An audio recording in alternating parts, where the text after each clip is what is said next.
Presented by Climate Power Education Fund. Does big oil care about our streets flooding or our home burning? Not according to an ExxonMobil top lobbyist. Did we aggressively fight against some of the science? Yes. We were looking out for our shareholders. They care about profits, not people. Learn more at polluters.exposed. Security line. Life can be unpredictable, and you may get stuck in a huge traffic jam, being a mere 5 minutes away from the airport.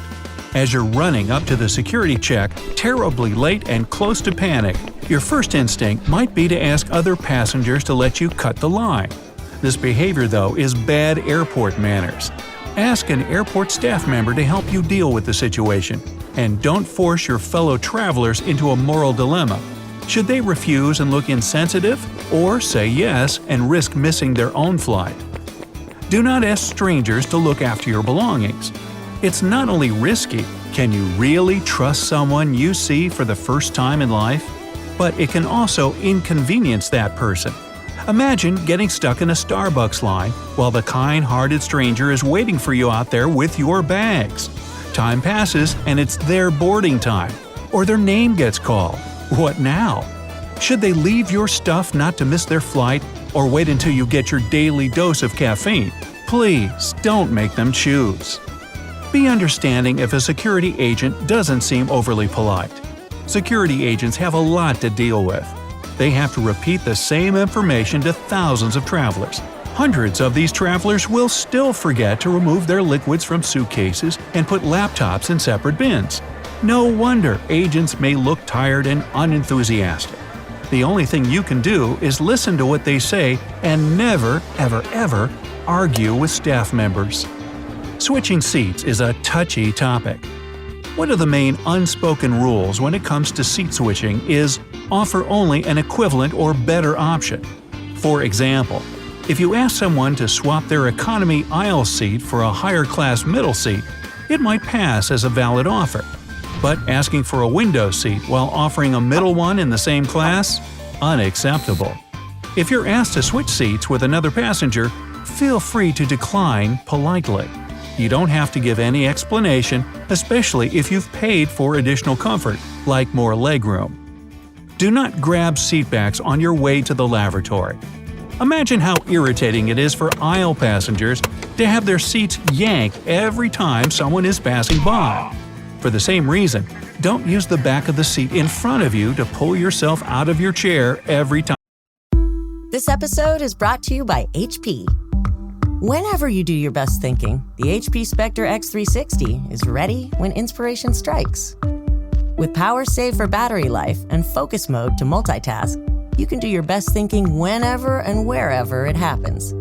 You can't always schedule when and where you might have a brilliant thought, whether it's in the morning or before bed, when you're at your computer or away from it. Thinking can happen anywhere and anytime. The HP Spectre X360 2-in-1 convertible PC with Windows 10 saves battery life for whenever an idea hits you. HP Spectre X360, a more thoughtful laptop. Time you get up. Do not just half stand while your neighbor is trying to get out of their seat. If you're unwilling to leave your chair, your neighbor will have to crawl over your lap while they're trying to squeeze by. That's too close for comfort for everyone involved in this awkward situation. The only way to save face is to unbuckle your seatbelt, step into the aisle, and wait until your neighbor leaves their seat. No bare feet on the plane.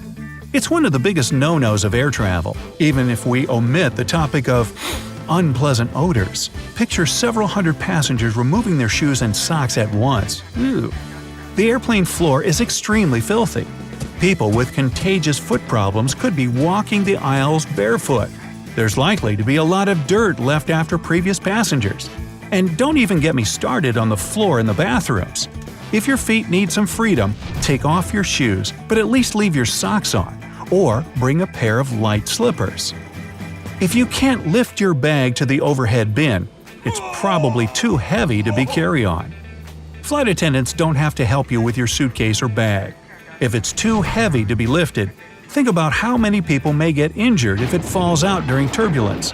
Plus, overhead bins can withstand only so much weight, and if you try to stuff your mega-heavy luggage inside, they could collapse. Always try to store your bag over your seat. One day, you may come up to your seat and see that the overhead bin is already packed, even though there's nobody in your row yet. Some passengers like to store their carry-on luggage 1 or 2 rows ahead, so that they can keep an eye on their belongings. Well, first, hand luggage theft is almost unheard of. Plus, such a tactic is only problematic. Travelers with occupied overhead bins have to look for a free spot. Then they squeeze their way back to their seats. The next wave of displaced passengers start to search for a free space, and so on. The end result? Confusion and flight delays. And now, let's see how airplane etiquette differs depending on your seat. If you travel in a window seat, you're in charge of the window shade. It gives you a lot of advantages. If you want to look at the clouds, open the blind. If the sun is bothering you, close it. But if you see that the glare prevents your neighbor from seeing their screen, pull the blind down. If your seatmate wants to take pictures, lean back and let them have a great shot. Try your best to visit the bathroom when your middle or aisle seat neighbor goes there. Don't make them stand up twice if you can prevent it. If you're a middle seat occupant, well, you have my condolences. You have all the rights to claim the armrests on both sides. Don't spread your knees though, they have to stay in. When the farthest seat is getting their drink from a flight attendant, help pass it. You could also find yourself in charge of passing the aisle seatmate's request to the window seat neighbor.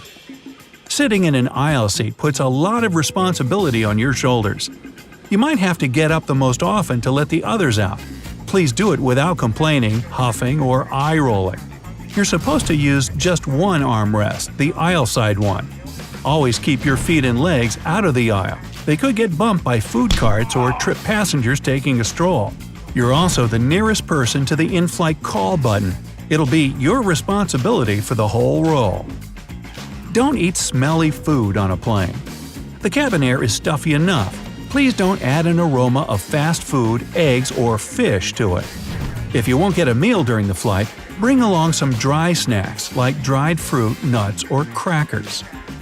Avoid reclining your seat unless it's absolutely necessary.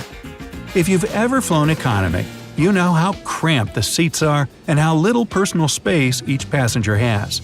If you must recline your seat, for example on a lengthy or overnight flight, or if you have back problems, always warn the person in the seat behind you. Otherwise, you could accidentally hit them, knock their food tray over, spill their drink, or even break their laptop, which happens unnervingly often. Keep your conversation short. Even if you've just come across your new best friend and your similar interests keep the dialogue flowing, remember that other passengers might not be as happy about this fateful meeting. When all you want is to close your eyes and have a nap, the last thing you need is people chatting nearby. Statistically, 83% of passengers think that all communication on a plane should be limited to a smile and a greeting. Avoid personal grooming activities. It doesn't mean you can't put on some hand lotion or soothe your dry eyes with drops. But if you really must brush your hair, trim your nails, or clean your ears right now, head for the airplane lavatory. Do not crowd the baggage claim belt. Leave at least several feet of space between you and the baggage carousel. This way, if someone sees their bag approaching, they'll easily swoop in and get it. Standing up against the belt won't make your suitcase appear any faster. Got all that?